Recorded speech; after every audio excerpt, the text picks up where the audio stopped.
Call to order.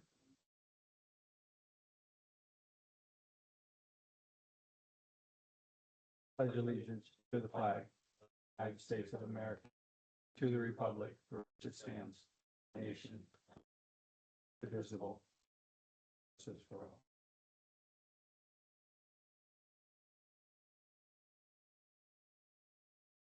Roll call.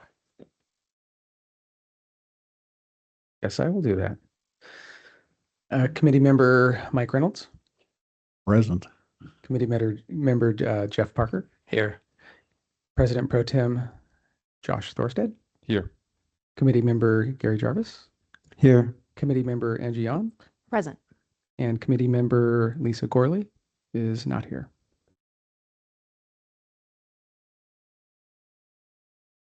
So we'll hand it back to you. All right. We have minutes that we need to approve. Is there a motion? I move that we accept the minutes as printed. Is there a second? Second. Roll call. Oh, yeah. Yeah. Roll call. Yeah. All those in favor? Yeah. All in favor. Yeah. Committee member Mike Reynolds, Aye. committee member Jeff Parker, Yes. President Pro Tem Josh Thorstead, Yes. committee member Gary Jarvis, Yes. and committee member Angie Yon. Yes. And Yes. Turned it off when I thought I was turning it on.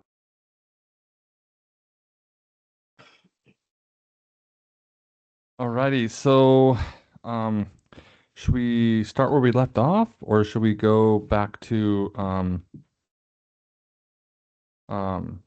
section? These are not notes. I gotta look on here. We were on section 2 or chapter 2, section 8 is what we put off from last meeting because of the election. Do we want to start there, or do we want to start where we left off? Any ideas?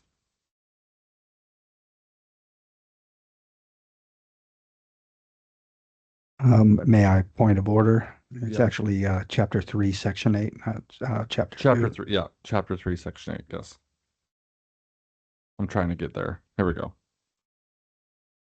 So, also, City Attorney Blair Larson sent out all of the corrections that we made from the last meeting. You guys have those?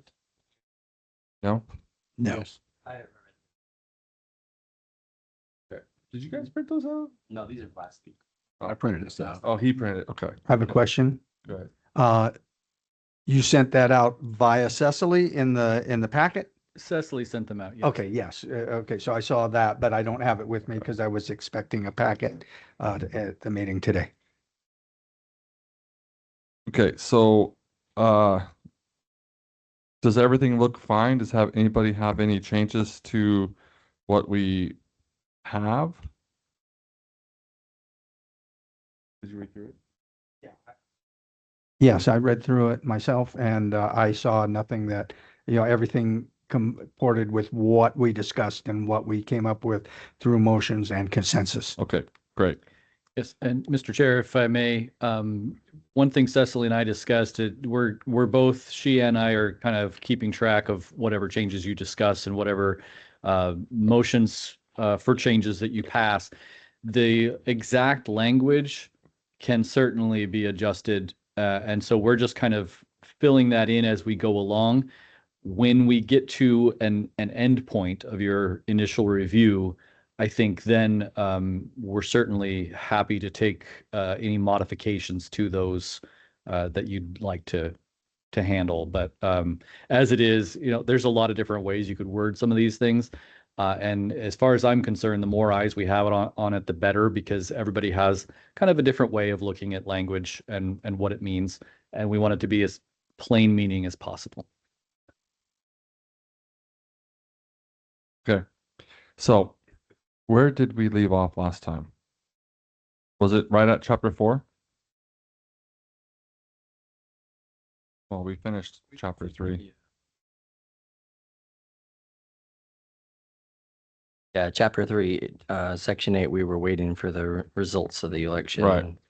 and all that to be posted. But we I have, believe we for the have most part, we finished it. adjustments on chapter 3 all the way to section 12, 13. Yeah, so we finished chapter Yes. 3. So we stopped. Yeah, but my I believe we were recollection is looking at, that's exactly where we were at Yeah. when we suspended. Was coming back to 8 in the event that the mayoral election came back negative rather than positive. All right, since we are going to be electing our mayor, based off of the way the measure was wrote, do we want to make any changes to that or adjustments? I don't have that in front of me either. So just as a refresher, what that measure, what that did was, it essentially keeps the powers of the mayor entirely the same as they are now. It just changes who elects the mayor. So rather than the council selecting the mayor, it would be the mayor being elected by the vote of Sweet Home residents. And that would be starting in November. The first election where that would take place would be November 2026. And so so what hasn't been discussed along with that was whether any of the powers of the mayor should be changed as well, or if that should just be left alone. Josh, Blair, so the passage of that ballot measure and that anything in the charter after that is any different because of that change? So the only change to the language of the charter is chapter 2, section 3. So the first paragraph of chapter 2, that paragraph is, or those two, I guess the first two paragraphs of that section, that chapter are changed. And I can pull up the exact language. Well, we can, I was reading the Halsey charter right before it's to be refreshed, and talked to the mayor there in Halsey. The way theirs is written, they have the two sections. One is the way the councilors are going to be elected, and then the mayor will be elected separately. So it'll be two sections, the way that theirs is wrote. And the other thing is how we go about electing the mayor. Because if a city councilor wants to run for mayor, how do we implement rules and regulations for that? And also, losing my train of thought, but you got a question? Oh, no, I had a comment once you got through with that. Thank you. Go ahead. Oh, well, my comment is based on what you just said. First of all, I think that some people have overcomplicated this process. We already have a mechanism by which to fill a vacancy if that vacancy were to come from a midterm city councilor going for mayor. And so I think that we've got that covered already. I have proposed some modifications on the method of filling those vacancies that we will get to when we get into section 13. But speaking of section 13, there is still a conflict between 13 and 10, where one says by appointment. Section 13 of chapter 4 says it'll be filled by a vacancy would be filled by appointment, and in chapter 3, section 10, it says that it will be filled by election or by appointment, and so we've got a conflict in our language that needs to be remedied one way or the other. But just to expand a little bit further on the vacancy, well, I'll get to that when we get to section 13. Thank you.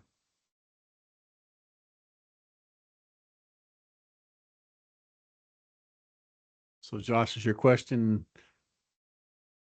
if someone on the council decides to run for mayor, do they need to vacate their seat or not? Or are we not concerned about that? That is a question. Not concerned, but it is a question that has been brought. But that's up to you guys as a committee to. It doesn't seem like it's that unusual that people that run for other positions, like other cities, I think don't ever resign their positions. I think they just and a dual. It's not an issue till they get elected, as far as I'm concerned. I think some instances they also abstain from voting on things that might be of conflict of interest once they've announced they're running for that seat. Go ahead. And if I may, and to chime in along with that, my wife is not on this committee, but she is one person who leaves no stone unturned. And through my career as a negotiator, my career as an advocate in my former life, she always saw problems in advance and would research those things in advance. And this is something that she has been researching in advance. And so I then picked up the ball and ran with it. And what we have come up with is that, you know, in addition to the language that we've already got, that there is some concern and has been expressed some concern about fairness of somebody that is in this first election, say, where you've got someone whose term is ending on city council where other people are in midterm. That to some people, it seems unfair that the person that's in midterm can run for office and not worry about whether or not the office that they currently hold will still be there for them should they fail to become mayor. While other people will have to make a decision, do I run for mayor? Do I run for city council? I can't run for both. I have some solutions to that problem, which we can get to further down the road. But through this exploration of other cities and how they handle it, the only instance that we could come up with someone who was planning on doing what has been discussed, making someone resign in order to run, and we are not a resign to run state. There are only 5 resign to run states, of which Oregon is not one. But Bend was considering this in 2018 or 2019, and they were prepared to send a ballot measure to the people to require someone to resign if they were halfway into their term, if they were going to run for mayor. And I understand their reasoning for it. Their reasoning would have been different than ours, not fairness, but because they have wards. And if you have somebody in the middle of this, Ward 3, for example, and they're in the middle of their term and they're also going to run for mayor, well, you don't have a candidate for Ward 3. So that's why they were considering it. But ultimately, they even abandoned their effort before they ever put it before the people in the form of a ballot measure. The only other instance that we came up with was Tigard.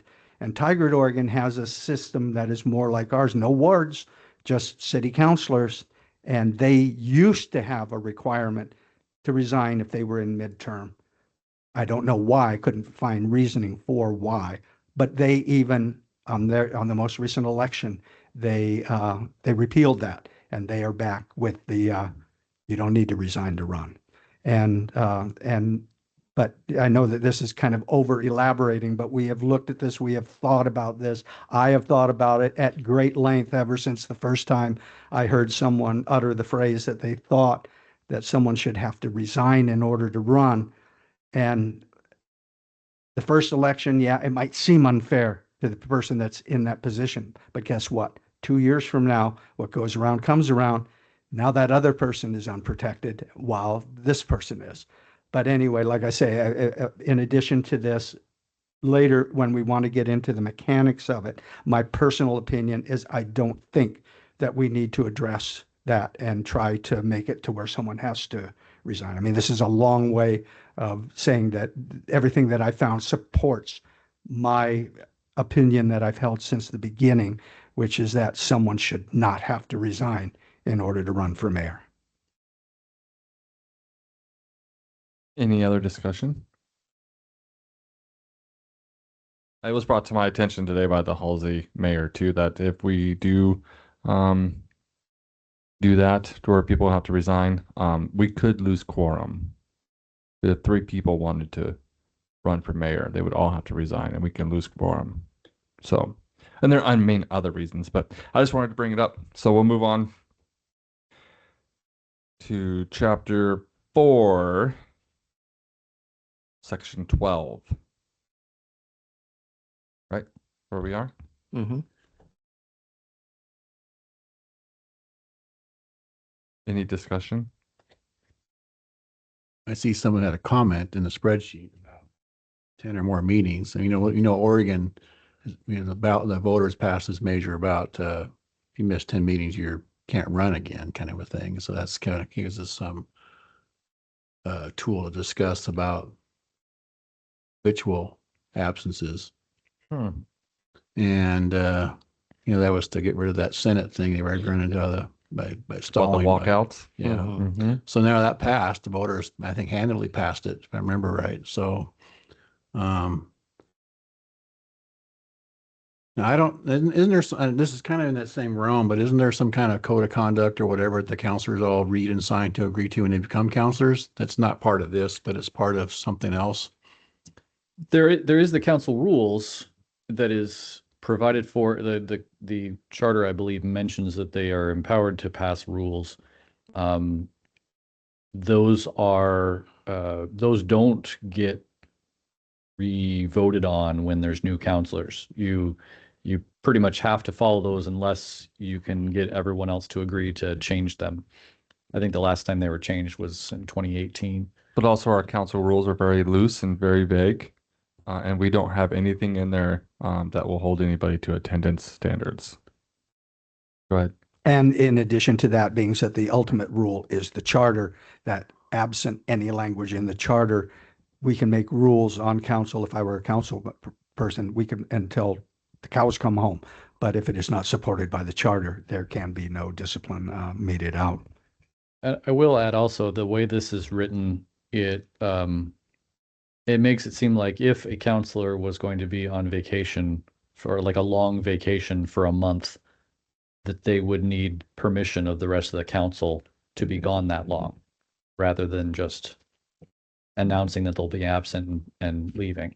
So the way it's written, that I don't know that that's been used, but it's a little bit confusing. Go ahead. But I do have an addition that I would like to propose, and I would put this in the form of a motion because we can discuss it after it is moved and if it is seconded.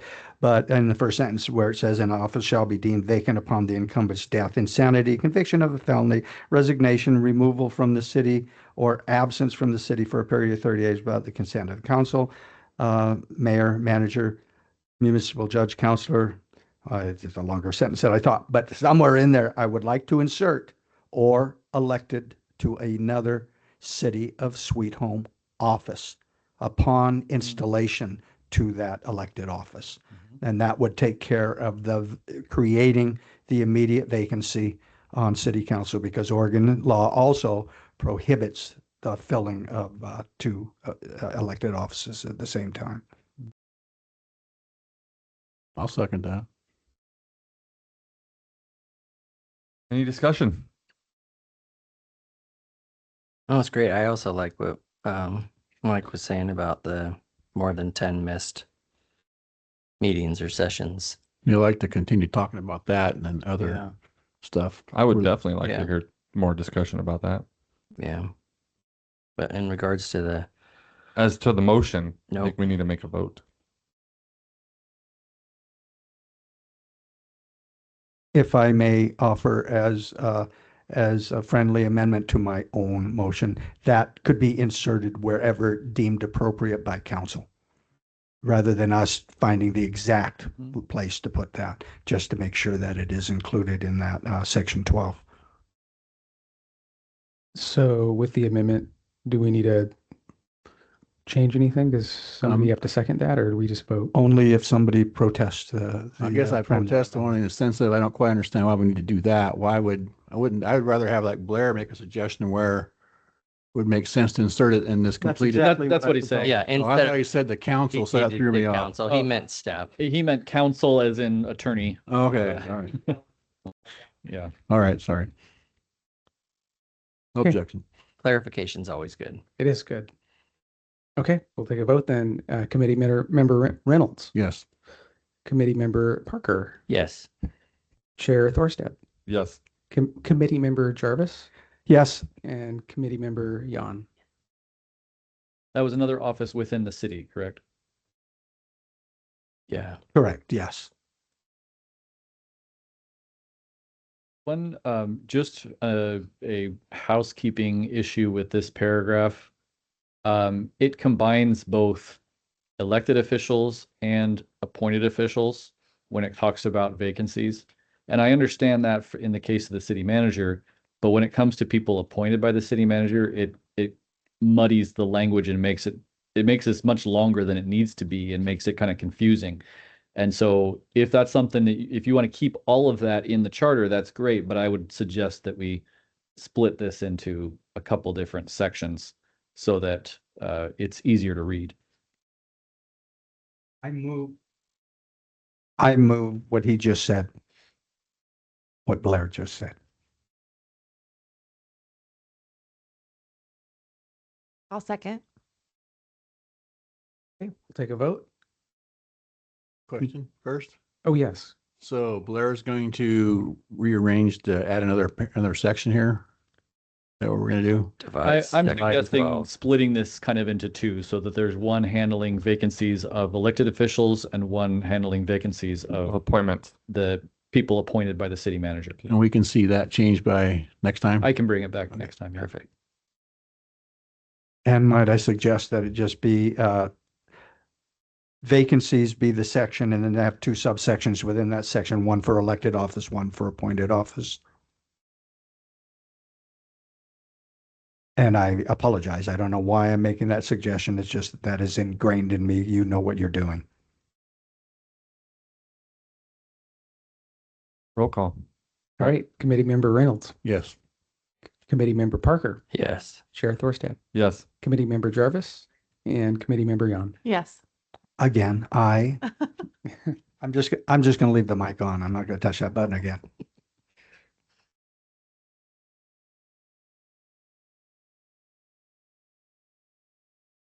So Josh, can we talk more about the attendance thing now? Sure. Yeah. Because the comment that someone made was that 10 or more meetings, if they're unexcused in 1 year period, they would lead to removal from the council. Unexcused. I guess there can always be, I guess, never mind. I just thought something. Well, every time there's an absent, the council votes to approve the absence. So it How will be- many normal council meetings in a year? 2 a month, or unless there's one that's Yeah, not? there's generally 2 a month. In the summer, in July, there's usually one. There's usually one in December. November and December. So, yeah. So that would be what? Minus, Approximately 21. yeah, about that, yeah. Yeah, not including work sessions and executive sessions. So is that missing 10 in a calendar year or missing 10 in That's their suggesting in a calendar in a year. calendar year? Yeah, Oh, 1 year that's- period, whatever yeah. that means. So So as things stand, like Councilor Thorstad mentioned, often the council does vote on whether to excuse or not excuse. What I have noticed is that sometimes that the mayor will wait for someone to make that motion or she'll move on. So it's not a requirement that there be a vote on whether to excuse somebody or not excuse somebody. And what was interesting is I think in some circumstances, there would be a counselor who wanted to raise the fact that somebody was gone and would, bring up that motion, and then it would end up being excused. And so it was kind of strange because the person who didn't want it excused would make the motion and then vote And against get it, it and excused. it kind of shot it in the foot. But Sometimes. it's kind of messy, and nobody really seems to know what happens if they're not excused. It's just kind of a At the cultural time, there thing. was nothing to. Yeah. So if you guys decide to put that in there, of course, it would go to the council for a vote, but I love the fact that hold your elected officials accountable for their absentees. well, I would agree it needs to be inserted. And, Yeah. and this is generous because I know my years on the school board, it was like 5 in a row for any reason, or 3 in a row unexcused could lead to removal. It wasn't a mandatory thing. And so if this 10 is a good number, I think it's a generous number. And and maybe some language should be required, and if we go down this road to require that the council make that determination each time, if, do they usually, counselors usually say something ahead of time, notify Cecily or the city manager or the mayor ahead of time if they're not going to be present? That's Reason? been my experience since I've been in this role. Usually a counselor will reach out and just say, hey, I'm not going to make it tonight for whatever reason.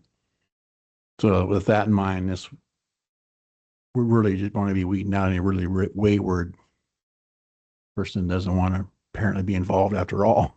Yeah. Well, if your motion would say that the absence must be approved or not, and then if it's not approved, then that would count against their 10 in the calendar year. I think that's Yeah. how the motion should be played. That make sense? Yes. And I'm thinking, I guess the 1 year period, but I like the calendar year thing because the council usually starts in January, runs through the year. So Has a motion been made, or are we No. discussing No. the Discussion. idea where there's no motion? Okay. Discussing kind of the wording that might be used. If I may, if we were to do something like that, I think we're entering dangerous territory because people are elected to office. And once again, there are elections have consequences. If we were to do something like that, I think that we need to put in precise rules and redress for the offending party, because there have been, I'm not saying that there has been, but there have been in other instances, because I know this is something that I dealt with throughout my career also, is that there are politics that come into play, whether we like it or not. There are politics that come into play. And so if we were to have something like this, I would say that 10 is too few for what's essentially capital punishment, because it is less than half, and things happen in people's lives sometimes where they are unable to live up to the expectations of them, even themselves, let alone the electorate.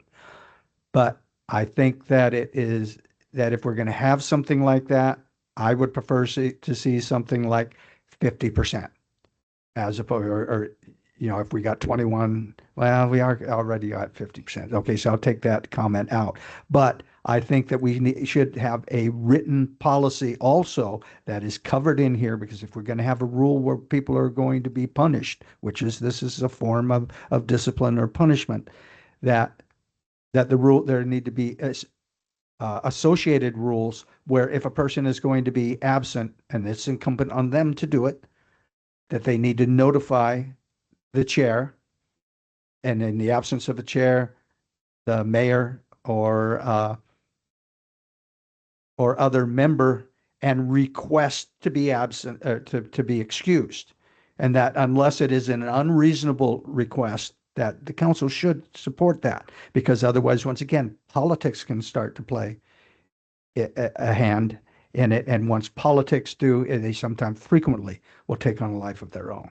So I agree that there has been a problem in the past and that it does need to be addressed.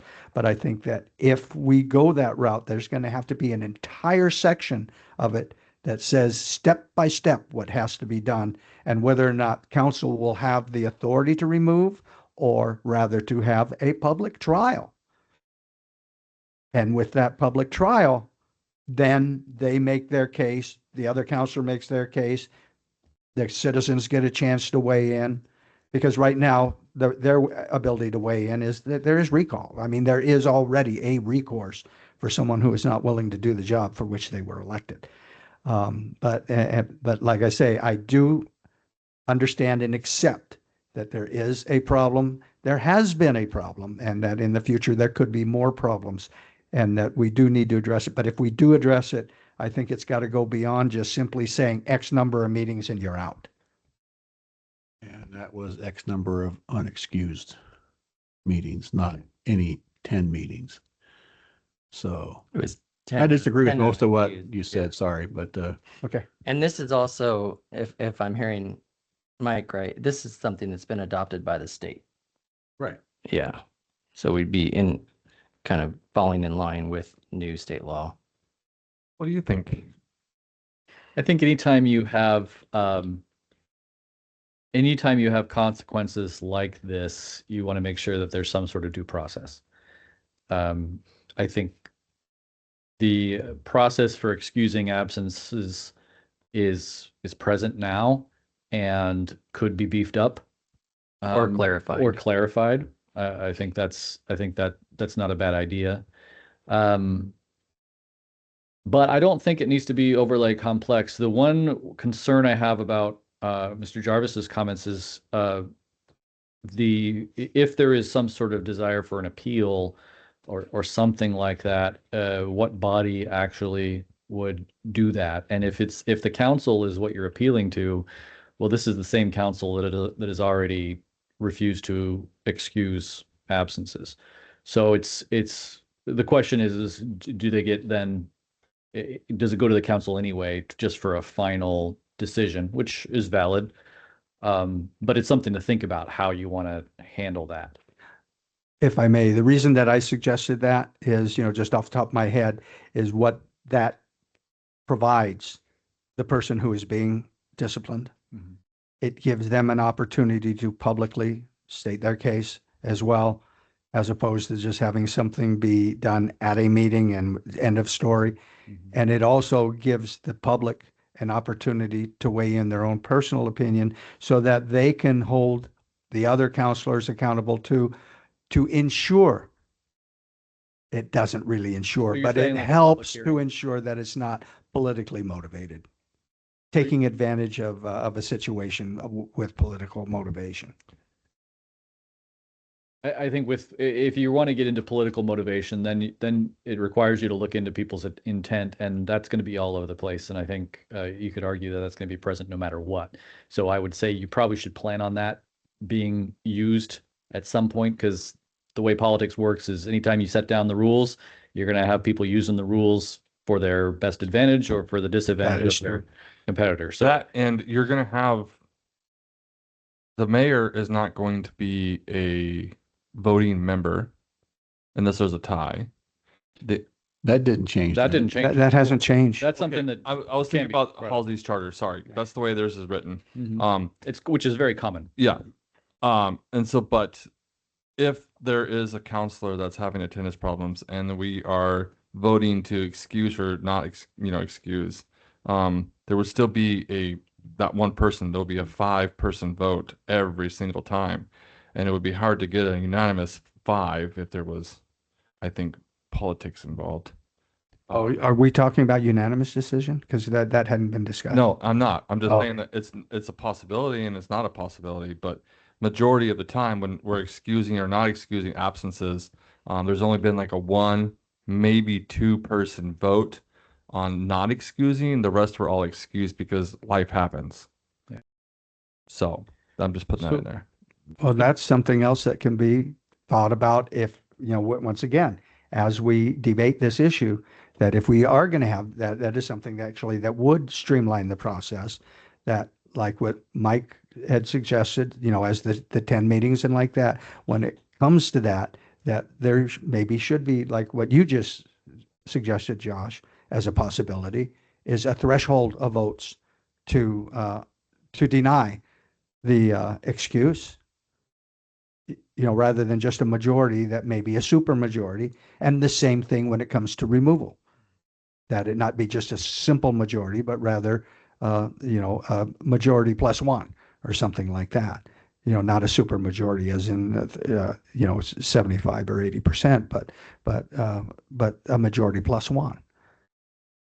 Mr. Chair, one thing you may want to consider, and I don't want to stop the discussion or anything like that, but one thing you may want to, if this is the will of the committee, is have some research done by staff on what typical removal procedures for absences is like, what's common in Oregon, what's common nationwide, that kind of thing, to kind of look into. Because you could go anywhere with this, and we don't want to reinvent the wheel if we don't have to. If somebody else has already found a good way of doing it, it might it might frame the discussion better to have some examples. If we need a motion or do we need consensus, I like that idea to send it, kick it back I to, agree. to staff. And, So in essence, you're going to look for some sample language. Yeah, I would, Or so present some. if that's what you would like me to do, I can look at other charters in Oregon, see what I can find when it comes to removal from our office in the case of absences. I can look at other elected bodies within the state as well to see how those are handled. And then if there's not much detail there, I can expand the search to our, region or nationwide to kind of try to get an idea of what's typical. As of Halsey and Brownsville and Lebanon, none of them have anything in place for absences. I'm thinking it may be an unusual thing in city charters, but there's probably at least a couple cities that have dealt with this that have decided to make a change because of the problem they had. isn't that what Corvallis has been dealing with? Situation similar? The only removal I'm aware of with Corvallis was a counselor who was accused of being involved in directing staff or interfering in administration. And that became an issue because they claimed a violation of their freedom of speech. In this case, with an absence, I'm not sure how you can argue an absence in any way is there. Okay, I just want to make sure because once again, like you talked about litigation, you know what I Sure. mean? No, yeah, we definitely want to guard against that. I don't think that we would run into constitutional issues with being removed for basically not doing your job. Yeah, because I would like to make clear that I am not in opposition to it. I just want to make sure that whatever we do, that it will stand up to test and that it will be at least perceived by the majority of people as a fair mechanism. So Josh, Yep. is there anything else in this charter that talks about any kind of disciplinary action for other wayward, whatever? No, right? No. So back to that whole code of conduct or whatever you guys call it, that the This counselors, council do they rules. do they have to sign this document? No, there was no document that they had to sign. With our new counselors when they came in, we did a swearing in, but I don't even think that that is actually required. But we did it just because we've Not done required that. by law? What's that? That's not required by law? I don't believe that it is. I believe when we actually looked into it that was not required, but I could be wrong about that. Do you know? Hunter? It would be in the charter Yeah. if there's a I requirement. think that's what we looked at, Um, and I don't believe that it was a requirement, but again, I may not be totally accurate on that. Okay, I'm not sure how I want to explain all this, but I guess it's someone to make sure we do or don't want to do it, address the whole idea of a counselor running amok, if you will, outside of the council meetings. And I guess when does it become free speech versus adhering to what the majority of the council has already decided on and not running amok around that and causing dissension, if you will, or whatever. I don't know if that's really a big problem, but I kind of think it's been a problem before. And maybe at least maybe a little bit. And I guess if they're not signing nothing, that makes me a little more concerned, I guess, if there's a code of conduct or it seemed like I've seen something on the website before about what the counselors are allegedly reading. Hopefully they're reading these things and whether or not signing off on them, if you will.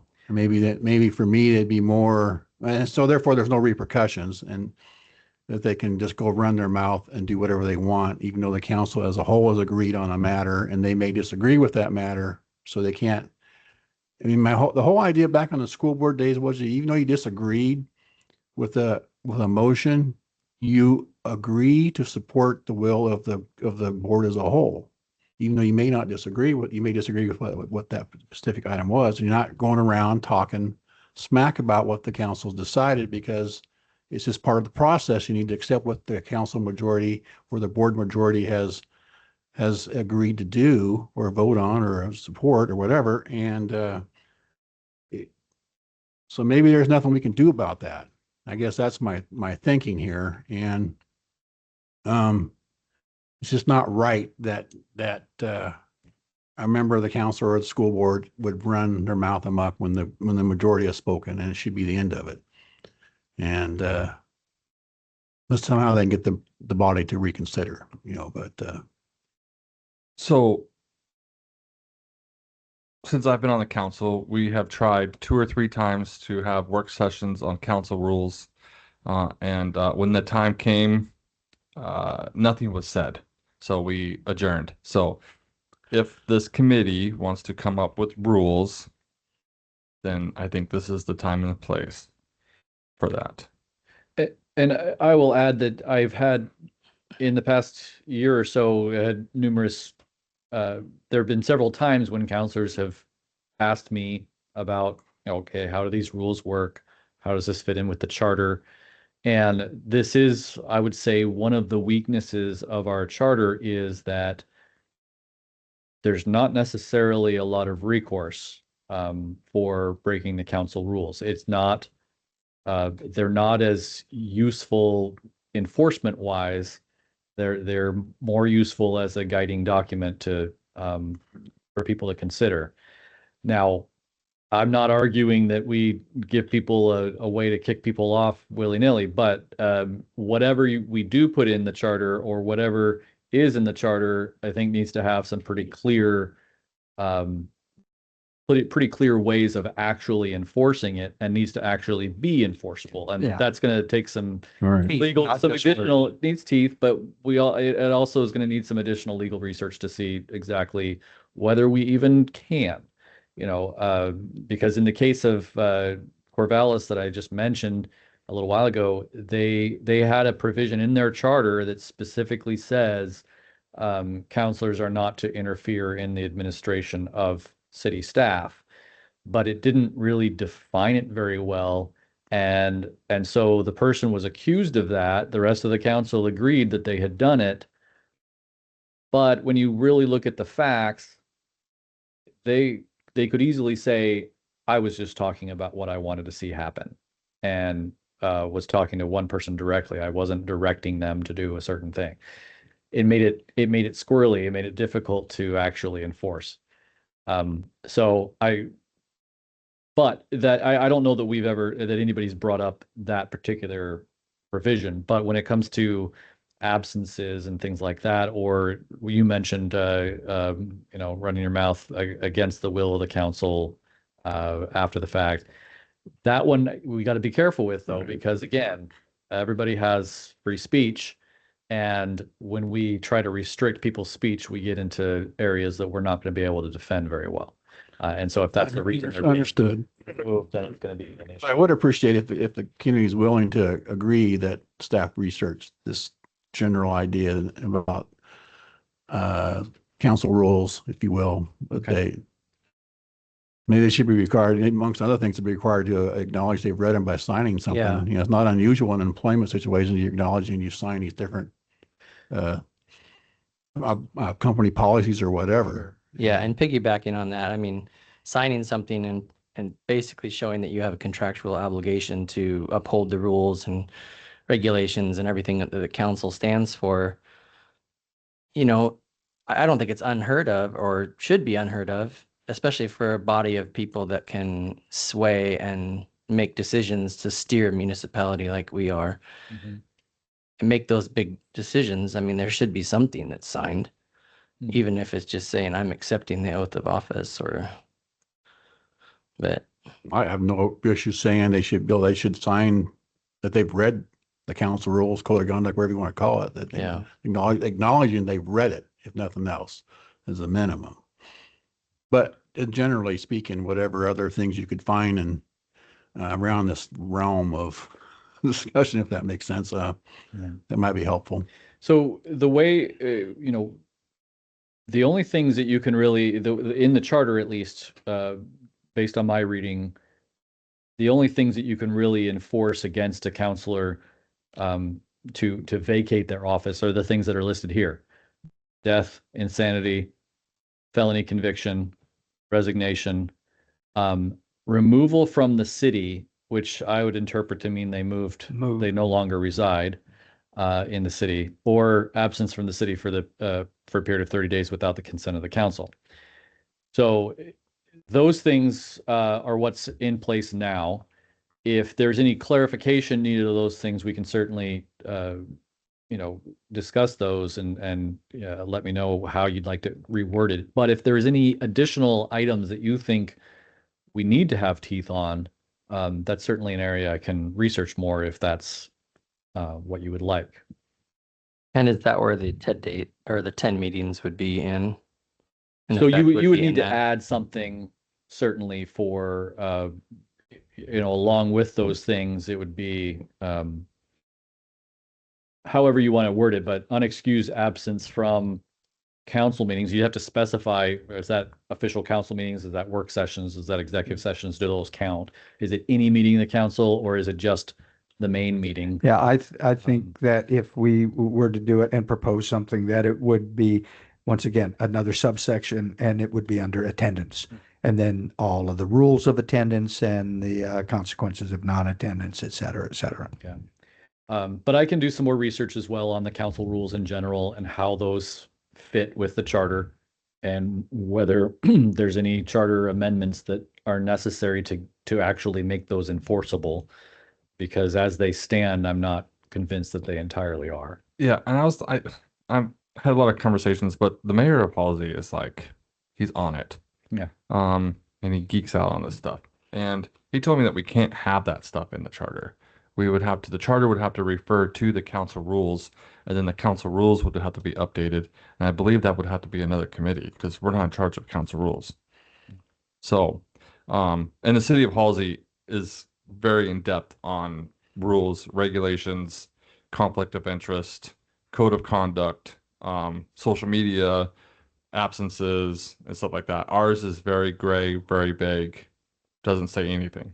So I think that's another discussion. But any other discussion?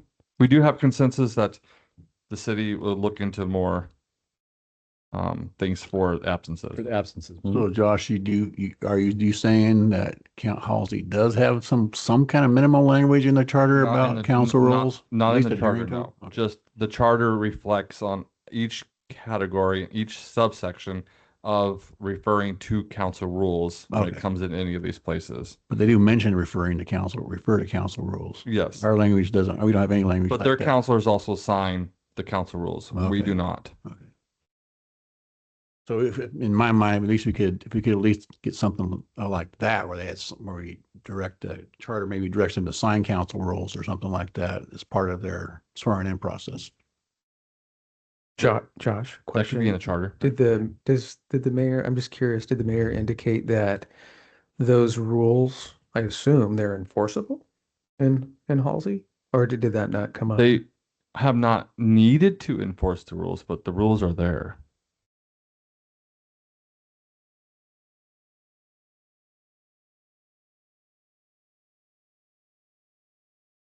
So. Yep. We're on 13. If I may, manner in which vacancies shall be filled. If you can bring up the notes that I submitted to Chelsea on the first day, and Chelsea, excuse me, Cecily on the first day, our first meeting. I would like to see where it says shall be filled by appointment. I would like to see that changed to reflect that once again that elections matter. That if there is a vacancy, that the first order is to go to from the election that seated the person that vacates an office, that vacates their council seat, that you go back to that election and the next person in line gets offered that seat if it's vacant. And if they don't want it, it goes to the next person in line, and so on until we exhaust the candidates that ran for that office, and then have the council appoint at their discretion.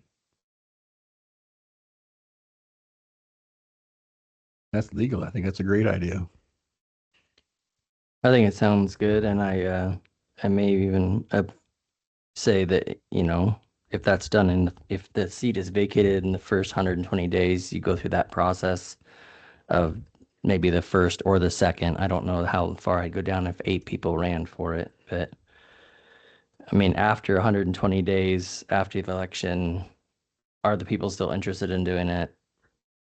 Yes, no, I guess you could contact them, but I don't know that going down the list. How far would you go? I mean, would you go through all of them, or would you just take the top 2 or 3?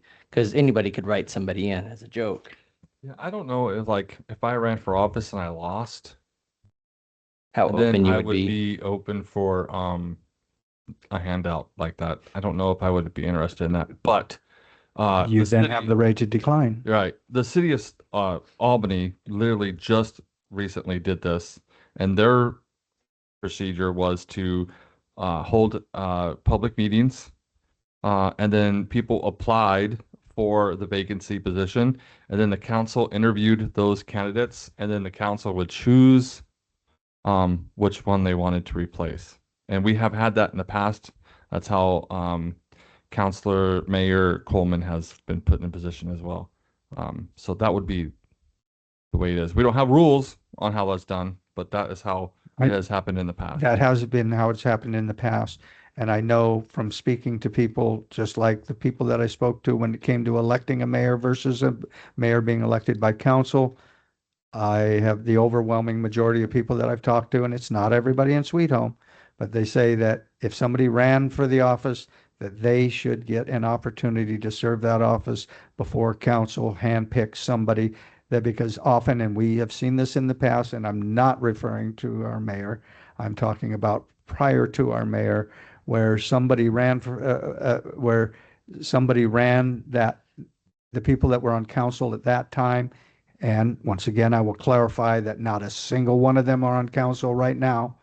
But at that time that somebody ran for office, they felt that they were elected. They felt like were browbeaten by the majority of people on that council, to the point where after a couple of months they resigned, and then council had their handpicked person that they wanted to run in the first place. And so there is that sentiment that, if people stepped up and ran, then let them be the next person in line. And like I say, if they decline it, then by all means, council at their discretion, whoever they want. They would also have the opportunity to apply for that. But yes, they would have the opportunity to apply for it, but they already ran for it. My personal opinion is that we should, maybe nobody else here agrees with me, but my personal opinion is that it should go to the next person, because once again, that way the electorate feels that their voice mattered in who is on city council. It's up to you guys. We're having a discussion. What do you think?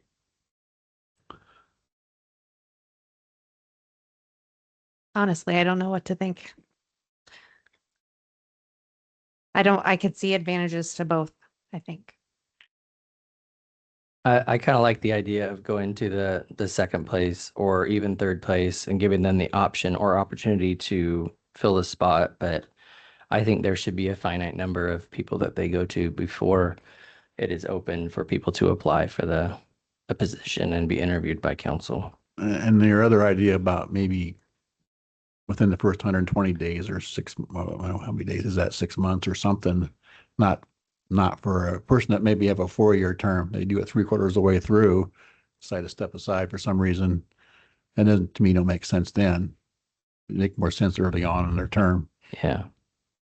I make a motion that we go, if there's a resignation in a vacancy in the office of city council, that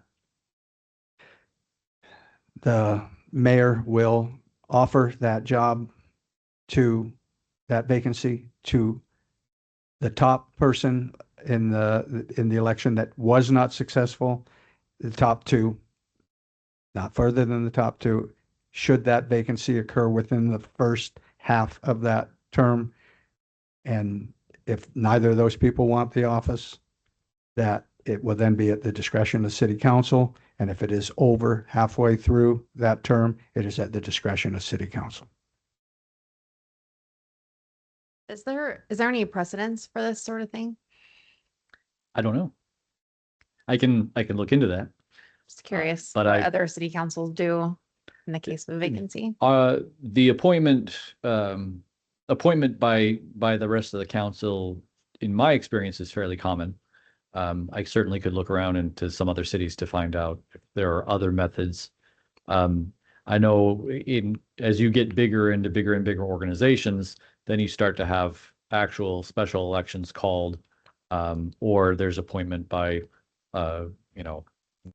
governor or something like that, depending on the body. But I'm not aware of something like this, but that doesn't mean it doesn't exist. Point of order. Any discussion at this time is actually out of order until there's either a second. If there's no second, then the motion dies. I'll second the motion. And we can continue discussion. Any discussion? For me, I'd You're rather, fine, you're fine. You're for fine. me, Josh, I'd rather see Blair do more research on the legality of this idea first. So I would vote no if that comes to that. That's a good point. And the only discussion I would add to that is that, that we could defer this until the next meeting, but I will assert that it is legal. Every bit is, because it is still a form of appointment. It is just dictating where the appointment goes first. And ultimately, it has to be approved by the council anyways. Right. So we have a motion and a second. We just need to do a roll call. Okay, Committee Member Reynolds, No, Committee Member Parker, Yes. President Pro Tem Thorstad.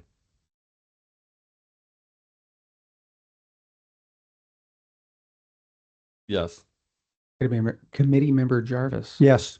And Committee Member Jan. No.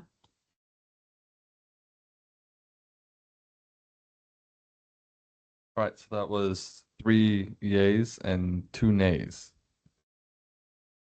Motion passes. so no further research will be done just because of this. I think, I think so. The- I think it should be. yeah, further research. But like I said, And as those of us that voted in favor of this, if more research were to come back before we are done, that changes that, based on Robert's rules. Any of us that voted in favor of it can ask for reconsideration of the motion that we passed. And so just to clarify, the motion was to require, in the first half of a term, in the event of a resignation, Vacancy. of a vacancy, then the position would be offered first to the next highest vote getter, Right, and then the next after that. right. And that's where it would end. And then that it would would go to end. just Okay. regular appointment at the discretion of the city council. Okay. And for some clarification as well, as soon as we're all the way through this entire charter, we're actually going to go back through it and proofread it, and we're not one and done. correct. So there I are would options also, to I'm tweak also and going fine-tune. to try to hold a town forum too and get the Nice. public to come in and give their ideas. And then we would revisit it one more time and then we would present it to council is the plan. So Josh, when the council gets this document, will they have to approve or a whole thing as a whole? Or can they decline parts of it and accept parts of it? We know that point of order when the time comes. I think other than what Blair think is, I think it would come down to the mayor on how she would break it down, but I would think it would be in parts, not as in a whole, because it has to go on the ballot. Right. I And believe this question is whether or not what we deliberate is accepted or rejected by the whole city council, or is it Piecemeal? piecemeal? My understanding is that your role is advisory. to the Advisory only, council, yes. And so the council is empowered to Accept or reject. basically cherry pick from among Okay. Right. all of your recommendations, and they could put anything else that they. Or alter it. Sure, Sure. they're certainly empowered to do so if they wish. Thank you. does that answer your question? Yeah. Okay. Complicated. So if I could, in continuing in section 13, farther down, it says an officer appointed to fill a vacancy within 24 hours after his or her appointment would qualify for office. Is there a way to, I mean, why 24 hours? Why not 48 hours or 2 business days? What if that person is out of town and they have that clock starts ticking? I mean, is there, What does that mean? it means they have that much time to notify and accept, or is it, since they're not signing anything? If I may, I believe what this language is referring to is a officer that is appointed by the city manager more than a council vacancy. Because council does not have any qualification standards that they have to meet. They just have to get elected and or appointed and take their oath of office. So is this a It matter of is, but separating it again? it Like could section be. like section 12? It's certainly muddy and not clear. And I understand Committee Member Jarvis, your view that that's probably somebody appointed by the city manager, but it's not clear. Yeah, right. And it's It does- arguable it does that not- it could it does be not referring identify to a specifically. counselor. This makes it sound like if someone's offered, appointed by the council, they just have to make sure they move within city limits within 24 hours. Or something like that, because right now you just have to be a resident and be old enough. So I guess you could appoint somebody the day before their 18th birthday and, Yeah. And suddenly. that's what this is referring to. 24 hours, and suddenly they're eligible. Yeah. You know, True. it is muddy, and I would recommend kind of dividing that up. If what I would ask is, what is when it comes to that kind of language, what is your intent, or what would you like to see happen if, you know, we talked about already appointing someone who is the next vote getter, so those would obviously be qualified for the office. But in the event event that the council is appointing someone, is there anything you wanted to put in here? I guess What- you could put something like the council may only appoint people who are qualified electors, but that seems unnecessary. If I may, if you look at that section 13 as a whole, what I would recommend is that we, once again, subsections, section 13, manner in which vacancies are filled, 13A, city councilor, 13B, vacancies in office, because if you look at the chronology, the way these things come up, the second sentence is vacancies in offices by appointment by the manager. And then the very next sentence says an officer appointed shall be. So that's where I get that the reference of that officer is in reference to one that was appointed by the city manager. And if we would change that to 2 subsections, then that clarifies it right there. That which person is meeting a qualification, because, you know, they may have a qualification standard as a typing, you know, that they got to be able to type 650 words a minute. Can you do that, Cicely? Pretty close. But anyway, and welcome to our meeting. But anyway, that's what I would recommend that we do there. And we should be able to do that either by consensus or housekeeping. If this is indeed about the city manager appointing vacancies, it seems really unnecessary. Yeah. And because, you know, thinking of it as a former director, you know, if I moved on to a different job, yeah, that office is going to be vacant and they're going to hire somebody else. And nobody fills, hire somebody you don't make unqualified. a decision to hire, nobody fills the job within 24 hours. It's kind of absurd. So If I may add this too, and this that, may be something to get rid of. what I entirely. appreciate Yeah. about some of the things that you've said, because once again, I'm looking at language as it exists. This is what I was trained to do, and how do we perfect the language that exists?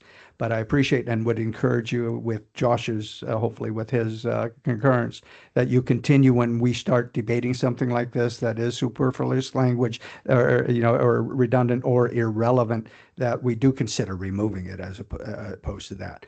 And so, you know, based on what you just said right there, my opinion is that we remove that sentence. Well, also in clarification, it kind of reads to me like, you know, the person is given an offer and they have 24 hours to accept it. That's kind of the way it reads. And I'm just thinking that, you know, heaven forbid they're out of cell phone range and they get a phone call and they get back into cell phone range and you know, they've been out hunting or they've been anywhere, and you got the weekend. So I was looking for clarification for the 24 hours being 2 business days or something like that. But if it's going to be removed, then it's kind of a moot point at that. So is this housekeeping or do we need a motion to get rid of that sentence? I think we need a motion Yeah. because it's language that's there that we want Okay. to strike. I'm just struggling to find the original intent of that. I have no idea what they were trying, what they were going after. Just and to expedite I things. struggle to find a valid reason for it to exist. Is there a motion? So moved to remove that sentence in its entirety. Is there a second? I'll second. Discussion? As long as you feel it just doesn't really need to be there and it is just muddying up the whole situation. I know it's muddying it up for me. To me, it's talking about just whether they qualify, not to accept the offer. So I think that would have been determined beforehand. So I don't see the value, in it. Motion and second. Okay. Committee member Reynolds. Yes. Committee member Parker. Yes. Chair Thorstad. Yes. Committee member Jarvis. Yes. Committee member Young. Yes.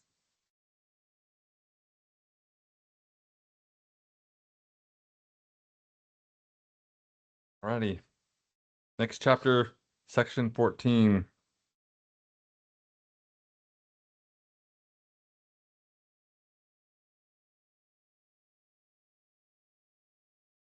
So I will say, when we first moved to town, finding out when city council and things happened in the city was very difficult.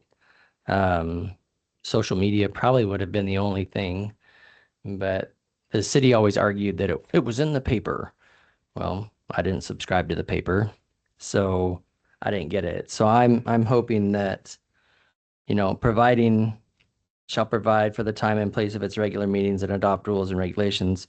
Is there a way to put in here somewhere about that we have to post where the meetings and when the meetings are in a couple different locations, even counting the reader board out front as one, which is actually really nice to kind of remind me as I zoom by at no more than 45 miles an hour. So the issue with being too prescriptive, sorry for being tardy. The issue with being too prescriptive is it doesn't leave a lot of latitude in the future. For example, if we changed locations or, you know, if God forbid the building burned down and we had to change, for example, if you said must be posted at the reader board, well, let's say someone crashes their truck into the reader board, Right. you know, so you could certainly have a discussion about whether there are so many places that it should be posted, but I would hesitate to recommend getting down to the. No, yeah. I was just suggesting the reader board Mhm. as one of the Sure. points of media. You know, Yeah. you've got online, Mhm. social media, you've got the reader board, you've got the newspaper. So I don't know. I mean, is there just a way to require that we do it in at least 3 different places or? So question, Josh, Yep. was there ever any discussion about some texting service? Yeah, so we're in the process of overhauling our website, and once that transition is completed, we will have a text service that folks can sign up for. And if you sign up for that mailing list, you will automatically get a notice whenever something is agendized. Oh, that's nice. Okay. I was gonna bring that up. He beat Yeah. me to it. And know it. just, We had something similar in Newport, and it was also a reverse 911 kind of thing. and for those of us that don't give out our cell numbers for text, because of the cost of receiving texts, will that system also be email? Yes, so we're going to port over everything for all of you who are already signed up for the email. All of that's going to be ported over. Who charges for text messages? I just want to know. Who charges for text messages? When one has a phone plan that is an annual phone plan Oh. because I don't use it very much, Okay. yeah, they do. Which is always absurd because it's the cheapest possible way to send Yeah. data from one phone to another, and I just thought it was ridiculous. unlimited everywhere. I guess. No. Not common, but Okay. To go Yeah. back to Mr. Parker's point, my concern about adding something in the charter is that It reminds me of, throughout law, there are requirements that you post something in a newspaper of general circulation within the city. And those requirements are becoming more and more irrelevant and basically just become an added expense to the city and not actually getting through to anyone because either there's, the newspaper closes or there's just declining circulation, that kind of thing. I'm trying to think of a way. I get the intent, and I think it's an admirable intent. I'm trying to think of a way to put that in the charter that won't bind the city unnecessarily in the future. And I don't know what that is. Maybe It's certainly something to simply think as about. restricting it to not a single method of notification or. Yeah, but even then, it's like it would almost be like an advisory paragraph that, the city shall endeavor to post it in 3 places, in which case it becomes kind of useless because if you don't have a specific requirement, it's difficult to enforce it or to really see that it make sure that it happens. And then if you get too specific and you specify has to be, email, well, you get to a point where not as many people use it anymore and it becomes less effective. So Yeah, and that was our point when we moved is the only place it was posted was in the newspaper. And And we don't even do that and the now. charter didn't Yeah. and the charter didn't require that it be in the newspaper. right. So that was just that was an operational thing. So the question is this something that rises to the level of you want to make sure it gets done no matter what? So we're putting in the charter. Isn't there That's for you something to- also that kind of dictates or governs the city as far as notifications of public meetings? Yes, there are state statutes that we have to adhere to in terms of noticing requirements and timelines. So that's already something that should be there. And they're already doing. Oh, yes. And Yeah. so you wouldn't need the charter to enforce that part. Okay. Okay. I think once you add that texting service, I'll be pretty happy camper. Yeah. So I didn't know about I didn't know about the email one. So Yeah, hopefully we get more attendance. So are we okay with section 14? oh no. Oh, section 14. Yes. Mike's warming up. Yeah. Okay, so we'll move on to section 15.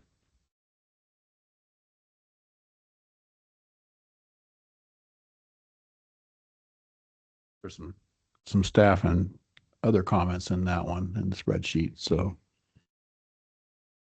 Yeah, I thought that first sentence is kind of clunky and majority of council members is a quorum to conduct business, but a smaller number may meet to and adjourn from time to time to compel the attendance of absent members in a manner provided by ordinance.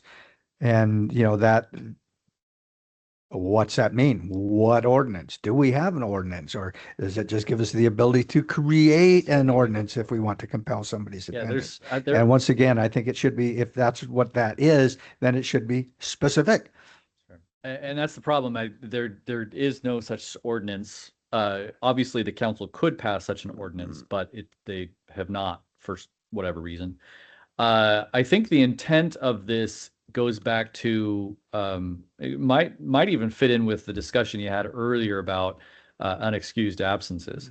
That if you're in a situation where you have people who aren't showing up to meetings in order to deny a quorum, what do you do about it? And this would indicate that maybe you could have, it would seem to be an attempt to give that remaining members some option of like either making sure that those absences are noted as unexcused or something like that to kind of compel some consequences. So it's kind of like a dance. It's a building block of something that the other never materialized. I think so. That's my best guess. Compulsion of compelling someone rather to actually be there. But it does beg the It sets question the of stage, yeah. what do you want to do if you had enough counselors that decided simply not to show up in order to deny a quorum? That's a political tactic that's been used at the state level. That's the reason why it went on the ballot. Yeah, and so this would be the area of how you want to deal with that. Well, I'm happy with the absence thing, you know, I'd like the state, like the ballot measure passed, you know, they would, but that's, Is there, can we put in the notes where we come back to section 15 once we get other information back from you on the other the issue absences? that we have actually deferred to the city staff to? If you would like, I can add this to, because this certainly fits in with that, I think it in would my be a good opinion, so I idea. can certainly add this to that. If that's what you'd like. I can say, I say, if you're looking for consensus, I say yes. yeah, I agree. Yes.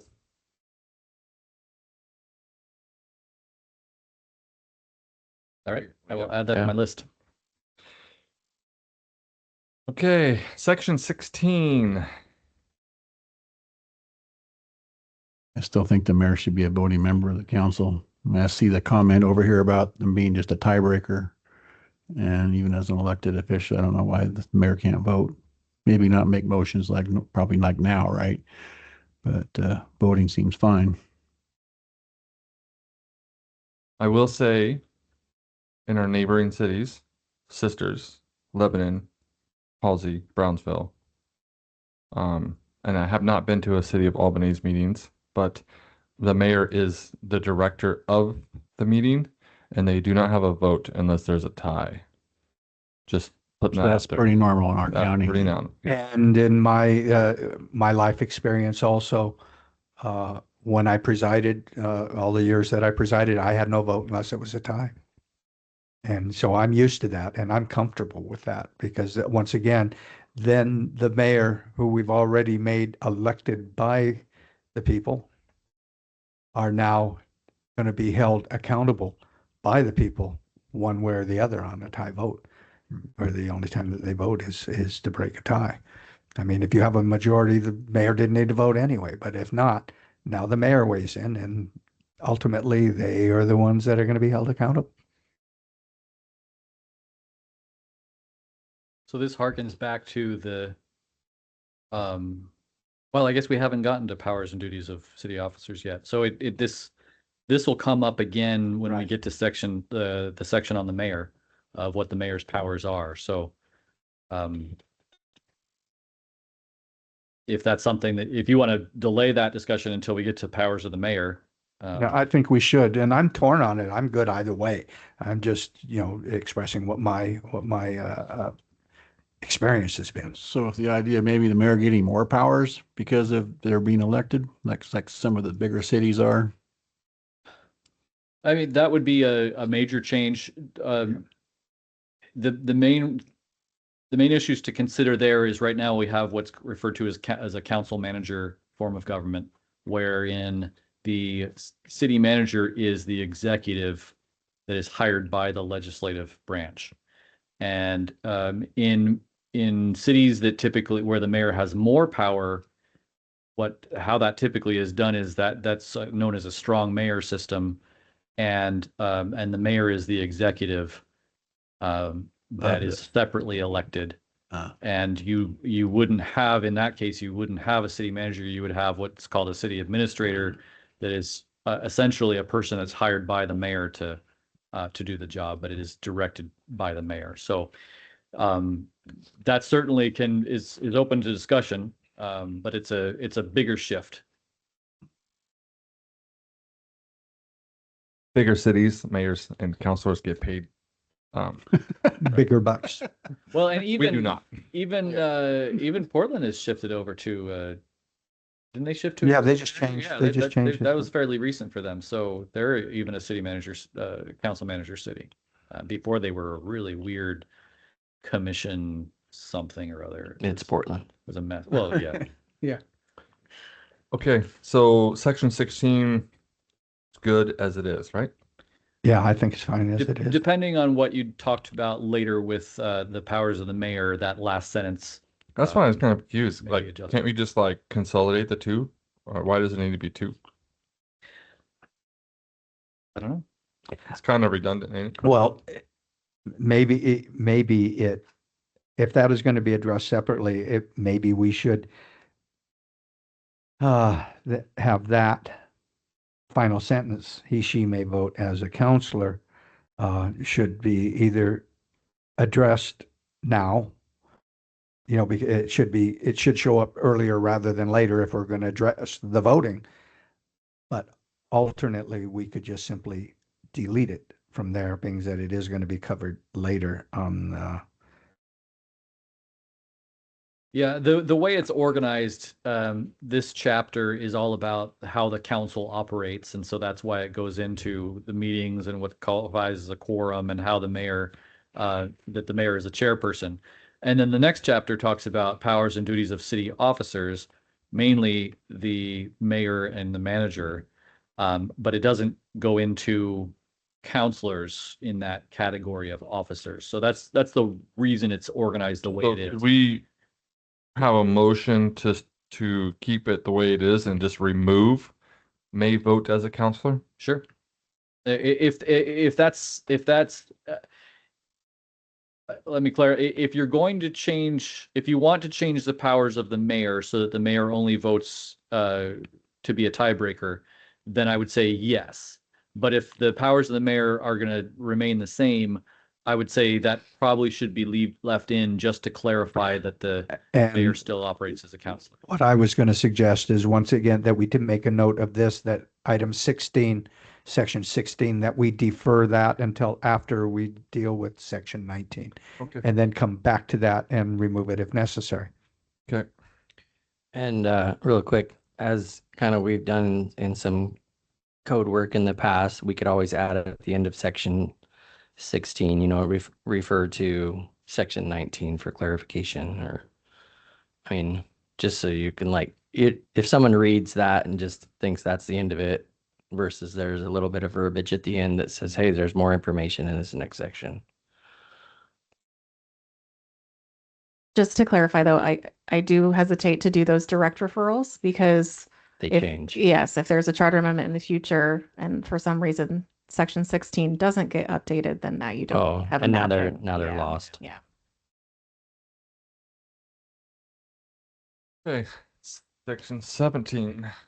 I would advocate, if I may, Go ahead. I would advocate that we strike the first sentence in section 17 because it is redundant. It is already covered and specified in chapter 2, section 3. And the final sentence, the president pro tem shall perform the duties of mayor in the absence of the mayor, explains it very well. And Josh, there was a comment from staff about the term president pro tem being kind of a outdated term, basically. Not even outdated, just unusual. Very Unusual. very- Yes. So president of the council or council president tend to be I more would agree. common. I do not like it at all. Was there any staff suggestions on alternative wording that other cities I might think have? council president is quite common. The most common, especially for cities our size.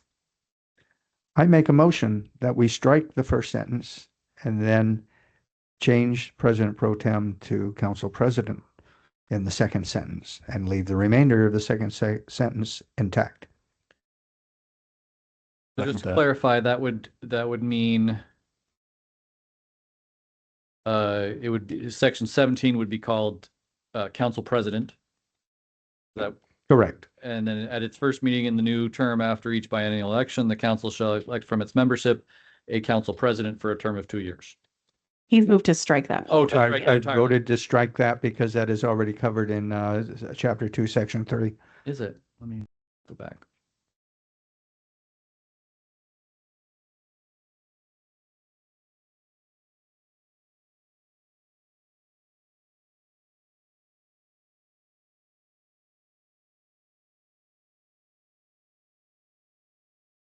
I don't have it in the version I'm looking at. Bottom of page 1. I only Oh, see no, wait, chairperson. Yeah, the mayor Mayor, just councilor. talks about the mayor. Yeah.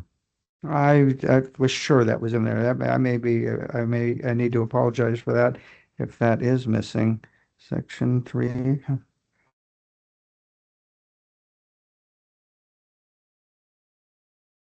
Okay, I withdraw my motion because I was certain it was in.